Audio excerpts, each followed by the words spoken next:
আসসালামু আলাইকুম রহমতুল্লাহি ওয়া বারাকাতুহু। ভারতে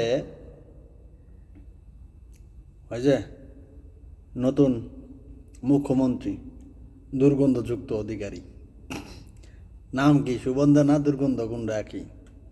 কারণ কথাবার্তাও ভালো না, মানে আধা পাগল আধা পাগল, বাংলা কথা যেটা আধা পাগল। সে কি করবে সে নিজেও বোঝে না। এখন কুরবানির গরু বিক্রি করতে পারতেছে না। কুরবানি গরু না, তারা গরুরে মাতা মনে করে। তো গরুর দুধ খাও কেন? তোমার মার দুধ খাও, তোমার মার গু খাও, মুদ খাও, বুঝলাম। তোমার মার চামড়া দিয়ে জুতা বানাও, জুতা ভারতে চলে না?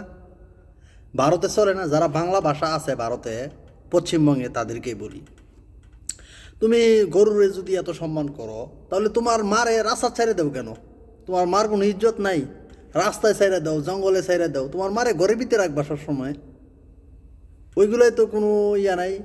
এখন ঠেলায় পড়ছে বলা আজকে খবর হইতাছে কেন? এখন তারা গরু বিক্রি করতে পারতেছে না। অধিকাংশ অধিকাংশ হিন্দুরা তারা গরু পালন করে শুধু বিক্রির জন্য। একটা কুরবানির সময় মুসলিমরা কিনে জবাই করে, তারা খায়। আরে হিন্দুরা তো গরু খায় না, অনেকে খায় অনেকে খায় না, ওইটা তার ব্যক্তিগত বিষয়। তাদের ধর্ম যদি তারা এটা করে, এটা খায় না। কিন্তু তাদের তো জীবন জীবিকা চলতে হয় এটা বিক্রি করে। এই মানুষগুলো কি করবে? নতুন নিয়ম করছে, গরু জবাই করা যাবে না, পারমিশন লাগবে, খাওয়া যাবে না। মুসলিম না খাইলো, ভারতের মুসলিম না খাইলো, বন্ধ করে দিল। কিন্তু দিন শেষে এটা যদি এরকম হয় যে অলরেডি কান্নাকাটি শুরু হয়ে গেছে পশ্চিমবঙ্গে, হিন্দুরা কান্নাকাটি শুরু করে দিছে যে তাদের গরু বিক্রি না হলে আত্মহত্যা ছাড়া উপায় নেই। কোন দিকে যাবে মানুষ?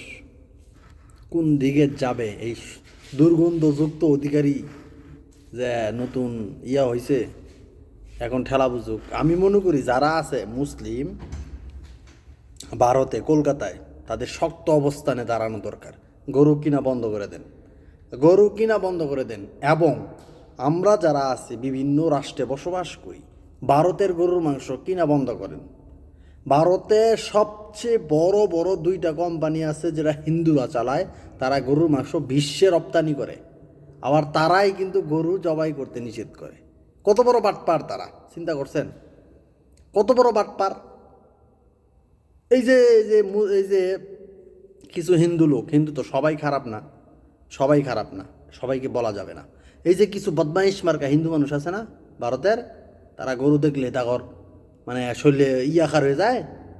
অথচ তারা কিছু বলতে পারে না। নরেন্দ্র মোদীর খুব কাছের মানুষ, দুইটা কোম্পানি, সবচেয়ে বড় কোম্পানি ভারতের মধ্যে, সবচেয়ে বড় দুইটা কোম্পানি, তারা বিশ্বের কত নম্বরে আছে?